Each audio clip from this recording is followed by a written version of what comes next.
Welcome back to one more video session. Here we are going to talk about the major different types of vectors which is used in genetic engineering technology or biotechnology. Got it? The first one is I'm going to discuss about PBR322. The diagram is already drawn here because I don't remember each and every part of this particular PBR322. That's what I have drawn the diagram before the class itself. But you have to learn it. Okay, so it's like you have to practice every day and remember where exactly the labeling should fit. Okay, fine. The next is I'm going to discuss about PUC 18 and PUC 8. Okay, so these three are artificially constructed cloning vectors. Why it is artificially constructed? If you take PBR 322 as a type of example for artificial cloning vector constructed in the laboratory in vitro, you could see it is constructed in such a way that it has got so many restriction sites. See, all these things are nothing but restriction enzymes, different types of restriction enzyme. So, it is built according to the convenience. Got it? So, it will be easy for the scientist. So, if they are treating this particular PBR322 with BAM-HI, so it's going to bind here, only this side, and cleave it. Got it? It will remove this particular patch of the PBR322. At the same time, see, there is one more gene which is present within this segment of the PBR322 which provides resistance to tetracycline. So that is TET-R gene present here. Here, for example, if I am using PST1 type of restriction enzyme and it's going to bind here and it will remove this entire segment where the gene of interest will fit here. At the same time, see, ampicillin resistant gene is also present in the PBR322. Okay, so that also will be eliminated. You got it? So it's nothing but called as insertional inactivation. That is nothing but inactivation of a specific gene present in a particular segment when I am going to insert a gene of interest into this particular segment. So I am going to delete this. Got it? So these two genes play an important role in the selection of transformants from the non-transformants. So you will understand it, okay, as the concept go. Fine. Next thing is I want to add, see, this diagram is very important for your board examinations. Okay, so let me write here. All the students who are focusing only on board, please learn this. Even the competitive students also learn this. Okay, for board examination, you have to practice every day to remember the labels. Okay, very important. See, either you get a question from human health and disease, that is draw a neat label diagram of antibody for 2 marks, or they pick this PBR322 for 2 marks, only 2 marks. Minimum at least learn 6 labelings, that is enough actually, but don't forget to write AMPR and TETR. Okay, and you could see here there is a segment here, I have used pink color, and in this particular segment is containing recognition site for 3 different restriction enzymes. ECO-R1, CLA1, HIND3. That doesn't mean that I am going to allow all these restriction enzymes to act on this particular segment. Okay, it depends on the type of the gene which is going to be inserted here. Okay, so for example, ECO-R1 means the sequence should be GAATTC, correct, the palindrome. Okay, and the gene of interest should also contain the same, so that I can insert here. Okay, like it, so that to make the PBR322 as recombinant DNA. Okay, so this is built for the convenience, that's it. Okay, it will be easy, you will understand it later. Okay, so PBR322 is a small restriction, small cloning vector which contains 4.361 kb. So note this point, could be asked, because if you take PUC 8, the total number of base pairs will be like 2 point something etc kb. Got it? So it is smaller compared to PBR322. So we will not talk about PUC 8 now. So what is this PBR322? It is the artificial cloning vector. Who constructed this? 2 scientists. Okay, so the name is here, B means Bolivar, the name of the scientist, R means Rodriguez. Can you see this? Rodriguez. Bolivar and Rodriguez constructed this artificial cloning vector. This P denotes plasmid. So plasmid of Bolivar and Rodriguez 322, the number assigned to this particular artificial cloning vector. The number is taken from their car actually. I think I am not sure about. I think Rodriguez car number actually 322. Hence the name PBR 322. That's it. Okay. So it has got so many restriction sites. Yes. See, this particular restriction segment of the PBR 322 is the restriction site for Bacillus liquefaciens H1. Got it? Another one is SAL1. So like that. See, and then here you could see one more restriction enzyme PVU2, and it also contains ROP. What is this ROP? ROP actually produces a type of protein. Please note this protein which initiates replication. So please note this. Okay, PBR 322. The function of ROP gene is it produces a protein which initiates replication. Got it? Initiates replication. So very close to ROP there is oocyte.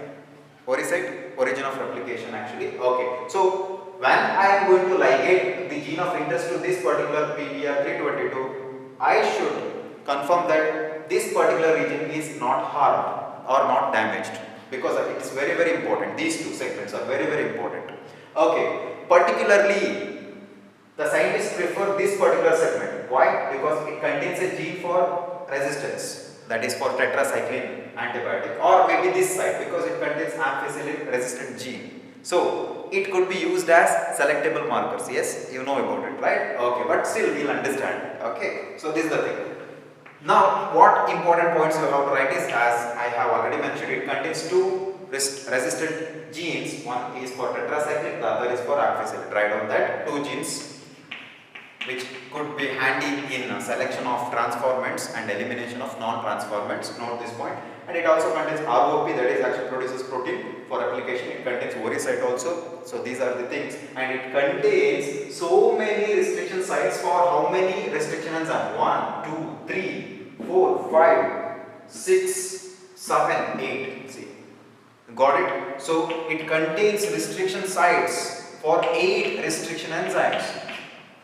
But make sure that you are not going to release all these 8 restriction enzymes at a time. Okay, depends. You are going to release only one type of restriction enzyme, not all. That means if I am using PVU1, then obviously I am not going to release these remaining 7 restriction enzyme, only one. So this PVU1 will cleave exactly here. This particular segment is gone. That means ampicillin resistant gene is also gone. And the mechanism is called as insertional inactivation. Insertional inactivation. I think I better write here. Very, very important for 1 mark. What is insertional inactivation? It is nothing but inactivation of a specific gene in the plasmid or in the cloning vector. It could be plasmid or cloning vector. When a gene of interest is inserted into the plasmid, exactly where this particular gene is situated. That's it. So I am going to inactivate this gene. Why? Because during the procedure I have to treat this particular segment containing ampicillin resistant gene with PST1 or PVU1, depends. Okay, so that this particular portion is now deleted, and I am going to insert the gene of interest here, the alien DNA here, so that AMPR is gone. That is insertional inactivation. So this inactivation is related to the gene, that could be ampicillin resistant gene or tetracycline resistant gene. Got it? So this is the thing actually. Now, how exactly PBR 322 used recombinant DNA, or like with the help of the PBR 322 recombinant DNA is constructed, and how it is useful in the selection of transformants from the non-transformants. So let us see that. That is like we just write selection of transformants. We'll write here transformants, very important. In the case of PBR 322, Bolivar and Rodriguez 322. Okay, so hope you know the definition of plasmid, RKCD. Okay, no need of it. So that is actually the concept. Now, simple. For example, let us assume that here I have to erase some portion. Let us assume that I have a gene of interest here. Okay, anyhow, like which is already like separated from the entire stretch of the DNA. with the treatment of bomb H1. So we just erase this portion, so it will be easy actually for us. So let us assume that we erase everything now. Copy the diagram. Everything. Okay, but I am going to retain the genes tetracycline and amphicycline. Okay, so with the help of this bomb H1 actually, the Roman number 1, finally I got this, that is nothing but the gene of interest. Okay, we just design like this. This is actually alien DNA or foreign DNA or passenger DNA, whatever. Okay, so this bomb H1, which now actually cleaves this particular segment because it contains its recognition site here. So this segment is now deleted. But still we have amphicycline resistant gene on the other side, opposite side. Yes. What I am going to do is I am going to insert this now. So making recombinant DNA now. Okay. So this is now recombinant DNA. So foreign DNA plus PBR322. Yes. So now this is rDNA. What is now inactivated? Tetracycline resistant gene is inactivated, gone. So this is called as insertional inactivation of tetracycline resistant gene. When I add this alien DNA to the segment which contains tetracycline resistant gene. Done. Okay. Now what I am going to do is I will produce so many PBR322 recombinant DNA. Okay. So I have got, let us say, assume that I have got around 4 rDNAs using the same PBR322 now, where R is deleted, tetracycline resistant gene is deleted now, insertional inactivation is done. Okay, now I am going to insert this two, that is introduce these two different types of, not different types actually, the host organism. Okay, host organism. So this is the host. I have taken, I think, I will put more, 5 host organism here. So here what's going to happen is they will take up, this is now PBR322 rDNA containing gene of interest. Okay, the 4 they have already taken this recombinant DNA, whereas these 2 host organism did not take. It's nothing but failure in the procedure, that's it. Okay, I have to select only this, I have to eliminate these. This is nothing but non-recombinants, this is recombinant, correct? Okay, so this is nothing but a Petri plate. What I do is actually I put all these bacteria, the host organism, in the amphicycline antibiotic. Okay, what's going to happen now is obviously these 2 will be eliminated. They die because they do not contain any genes for the amphicycline. They die. So we have 4 here. Yes, we have 4 here. The thing is, how do we know that the particular rDNA has entered into this particular host organism? I don't know. That's what actually I have explained in the previous session actually. Okay. So let us assume that these 2 are actually containing rDNA, the real rDNA. The gene of interest is already there. I will not write this as rDNA. I will just simply write it as PBR322. That means in the procedure itself they have failed. Done. It is understood that this particular gene of interest is failed to get inserted in here. Done. Okay, here also let us just assume that it is not rDNA, it is just PBR322. Okay, PBR322. Now I have to select only these 2. I have to eliminate these 2. Yes, this is the second step actually. So when I treat with the amphicycline, what's going to happen? Do you think that this survives? Yes, because it has got a gene still there. Here also, yes, survives. This one survives. This one survives. So all the host organism now survives in the amphicycline. Now what I am going to do is actually I use a method called as replica plating. That's what I explained. Just take this plate and just put it on another plate which is containing tetracycline. So here I take one more Petri plate containing tetracycline. Okay. Now what's going to happen is, so replica plating means the colonies of the bacteria, this particular will now starts division and produces so many host organisms, that is nothing but cloning of the bacteria, all contain rDNA, the real rDNA. Okay, this also produces colonies, its own colony, and this also produces its colony, this also produces colony. So let us say this is 10 host organism, here this also 10, 10, 10. Okay, we have got 40 bacteria in this Petri plate. Now, earlier it was only 4. Okay, so the thing is now I am going to do the replica plating where exactly some, let us say 5 host organism now get transferred to this tetracycline containing petriplate. Again another 5, another 5, another 5. Got it? From these 4 colonies. Okay. Now what's going to happen is, we know that because of the insertion and inactivation, the real rDNA containing host organism will not provide any resistance to tetracycline. What's going to happen? The real rDNA containing host organism, they all die. Yes, they all die. Done. Only 2 survives. That is nothing but containing only PBr322. So that means it is understood that during the procedure, when I was inserting this alien DNA to this, everything got failed. Got it? So they are considered as non-recombinants. Done. So this is the selection now. So it is gone. So based on the colony in the Petri plate, so let me just erase this. What you see is, okay, so this is the Petri plate number 1 containing ampicillin A, and this is the second Petri plate containing tetracycline. So this is the colony now. The bacteria containing real rDNA, and this is another colony containing real rDNA, and this is the colony of the bacteria containing only PBr322, which contains both the genes. Okay, here also PBr322.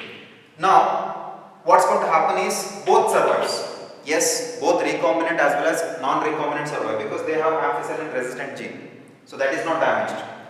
And now I am going for the replica plating. That means I am going to retain everything. I am not going to harm this. I am going to retain it. Just copy it to this. Exactly, the colony's placement on the Petri plate will not change. Exactly here. So exactly like this. This is replica plating containing tetracycline Petri plate. Okay, so here rDNA, real rDNA containing colony bacteria will now dies. So you will not see anything. Here the colony starts growing. Why? Because it has got tetracycline, still that gene is there. So that means the non-recombinants grows, whereas the real recombinants will not grow on the tetracycline, they die. So this is called as selection of transformants. So very simple now, this Petri plate again replica plated to another medium, that is actually the growth medium. Okay, so what I do is, when the replica plating is done, I am going to remove this. I am just going to take a small knife and cut this, because it's a medium, you can imagine agar plate. So I will just take a blade and cut this and remove this, because I don't want this. Okay, only this will be replica plated to this. That means I am getting a Petri plate containing recombinants. Done. So what I do is I will go for the further process, that is nothing but I will provide the medium so that they starts multiplying. Done. This is actually a selection of recombinants. Please note down, very important actually. Okay. So if the bacterial colony grows on both ampicillin and tetracycline medium, then it is non-recombinants. If the bacterial colony grows only in ampicillin and dies in tetracycline, then it is recombinants. Done. That is transformants. This is actually the selection. Got it? Okay. What is the major drawback of using PBr322? Okay, so we have to mention its negatives also. The positive is, that's got so many restriction sites. The negative is, see, we have to use 2 medium, that is ampicillin as well as tetracycline antibiotics, 2 mediums. So transfer is actually, it's horrible experience actually. It's nothing but it is time consuming, and you have to be very careful for the replica plating, and moreover it's very difficult. Okay, selection is not that easy actually in this case. So selection of recombinants and elimination of non-recombinants is not easy, because we are using 2 different types of antibiotic, ampicillin and tetracycline. So it is actually the major drawback of PBr322 cloning vector. Okay, if you are using it. Other than that, it's good, really good actually. Got it? So this is one thing. Now we have to talk about the second artificial cloning vector, that is PUC8. Even though it is not given in your NCERT, but for your competitive examination it is compulsory. So let me erase it and start with PUC8. Okay.